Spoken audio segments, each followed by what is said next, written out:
ধরো ব্যাগ কলিব তুমি এমনি আঙ্গায় ধরো তুমি এমনি দিও তো তোমার হাতের লেগে মিষ্টি দেওয়া যায় না হ্যাঁ নিচে টাঙ্গাই ধরতো হ্যাঁ এই তো এই তো তুমি হলুদ দাও হ্যাঁ ওই যে হলুদ কপালে সব বেশি কালো হয়ে যায় হ্যাঁ আরে না দামে বড় কালার দাম আছে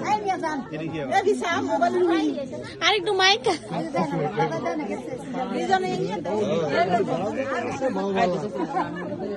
আমরা বেশি মারছি আপনারা এতক্ষণে কি মাইছেন বুঝছি না কি লাগছে হ্যাঁ কালো হয়ে যাবে যেরকম আছে এরকম বসে বসে আরে সবটি খাইছে না বলবে সমস্যা নাই আমরাই খাই আর খাইস না হেরে আর খাও না তা আমরা খাইতাম না বাগে